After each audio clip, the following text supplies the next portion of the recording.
What's going on, YouTube? It's No Change coming to you live from PC Plaza, and I am here with another commentary. We're back for another episode of my Philadelphia Eagles franchise here in Madden 16, and this is our Week 8 bye episode. And if you guys have been watching me, you guys know I take the bye week as a chance to give you guys sort of an around the league update, and then also a close look at our team, and then possibly some moves we may make in the offseason.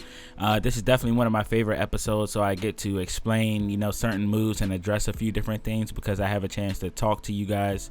So I'm going to get this episode started with releasing Denzel Rice, a cornerback that only has a 60 overall, doesn't get any playing time at all.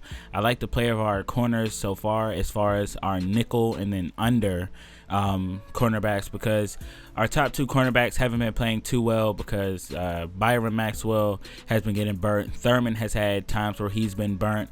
So as you guys see here before it passes by, I'm going to be signing Miles Austin. You guys know he spent time with the Philadelphia Eagles as a wide receiver this year in real life. So I went ahead and signed him to add more realism to it. And I could also use a second wide receiver option because Josh Huff hasn't quite got it done. So it's only an $870K cap hit. So I'm totally fine with that.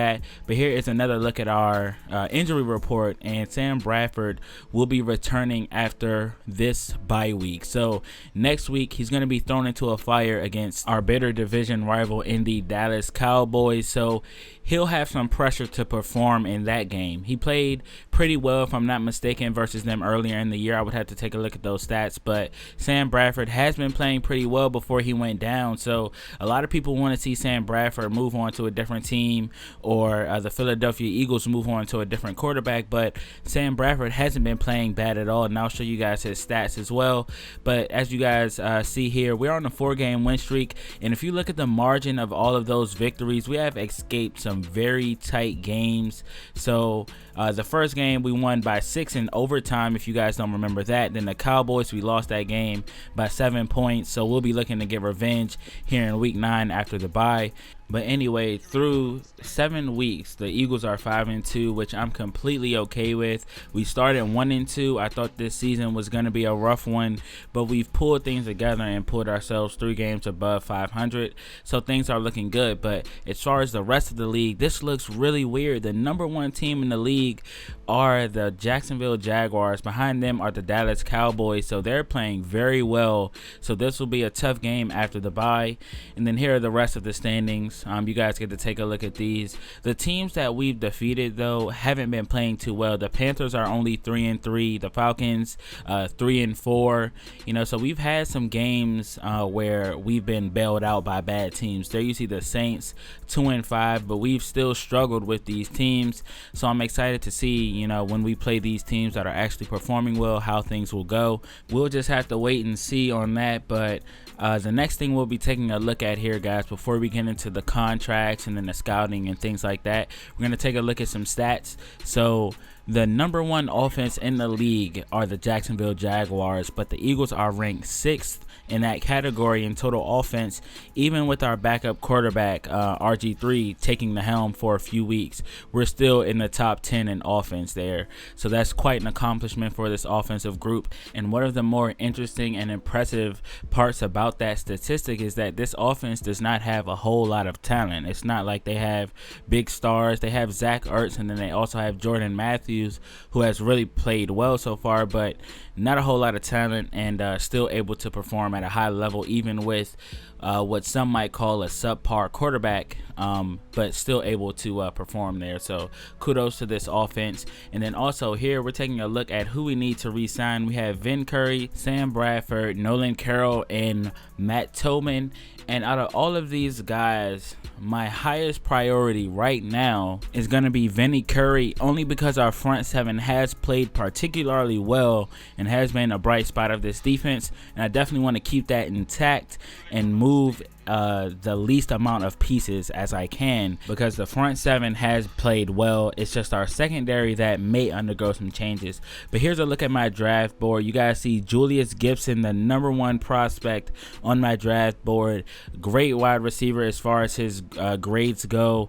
Tall guy, 6'4", can go right along with Jordan Matthews, and then we can have a really dominant 2 wide receiver combo. I'm looking for Julius Gibson to come out and be the next AJ Green. Hopefully he can, and then imagine a player of that caliber next to Jordan Matthews. Things can really get hectic for opposing defenses. But you guys may have thought I was gonna have a cornerback up there, and I do have a cornerback out of Texas, Princeton Jackson. He's a cornerback that excels in zone press coverage, and that's not quite our game plan, but there are some packages where I'll be able to bring him in, and if he's on the board in the second round when we're on the clock, I may go ahead and pick him up. And I'm not going for a cornerback in the first round, so that's why Victor Blake would be a pretty good pick for me versus Princeton Jackson, because he's projected to be a second rounder. And the reason why I'm not going for one in the first round, as I was alluding to, is because I prefer to bring in veteran cornerbacks.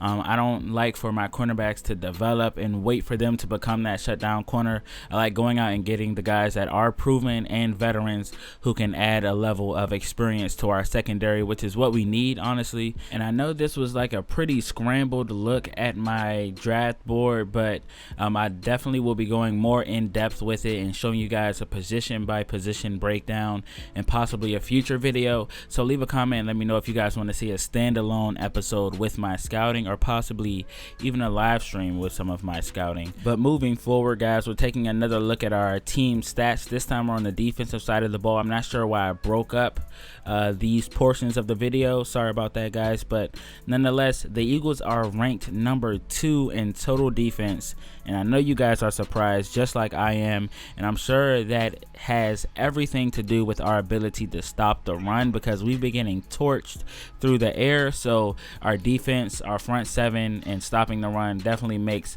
this defense as a unit a lot better as far as the stats go. But now we're going to take a look at some individual stats, and here are the stats for our quarterback position. RG3, through his few starts, threw 3 touchdowns, 4 interceptions. Sam Bradford, on the other hand, over 100 passer rating, and then also has 1,200 yards, 9 touchdowns, 3 interceptions. So he was actually playing very well before he went out, and both quarterbacks has the exact same completion percentage. And here's our rushing totals here, and leading the way for the Philadelphia Eagles ground game is DeMarco Murray with 522 yards on 6 touchdowns, averaging 75 yards a game, which isn't too shabby.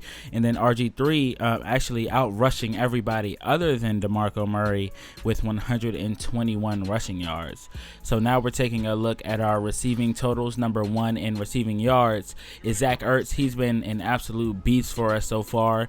And then also Jordan Matthews with 37 receptions, our leading receiver as far as receptions go, and then 462 yards. And Riley Cooper with 346. And then you also have Josh Huff clocking in with about 150 receiving yards through 7 games. So not doing the best. So we'll look to add some yards to our second wide receiver spot, or add some performance to our second wide receiver spot with the addition of Miles Austin. Hopefully he can come in and make somewhat of an impact. But here are our defensive totals, and leading us in tackles are Malcolm Jenkins and Kiko Alonso, both tied with 50 tackles, and those two guys definitely fly to the ball carrier and make sure that they bring them down, and they don't really miss too many tackles. So a great job by our leading tacklers there as a tandem. And then we also have Connor Barwin leading the way in sacks with 6 so far this season through 7 games. Great performance by Connor Barwin so far. And Malcolm Jenkins leading us in interceptions with 3. Everyone else who has caught one only has 1.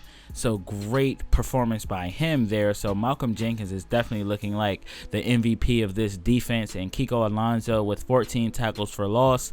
definitely pitches in himself. So that's almost gonna do it for this video, guys. This wasn't as in-depth as I remember recording it, but I'll definitely go back and give you guys some more information. If there's some things that you guys wanted to see that I missed, please do leave a comment so that I can include it in the next episode. And really quick, before I finish out this video, I do want to give you guys a slideshow of the recent transaction. I didn't want to commentate over all of them. There are so many, so just take a look at what's going on around the league, who's been signed, who's been traded, and things like that. And one more thing, guys, thanks a lot for the support on the channel and this series. I really do appreciate it. It definitely doesn't go unnoticed. But here's the transaction list, and I'll let you guys go ahead and take a look at that, and I'll see you guys in the next episode versus the Cowboys. That'll be a great game, and I'll see you guys there later. You really don't understand, do you?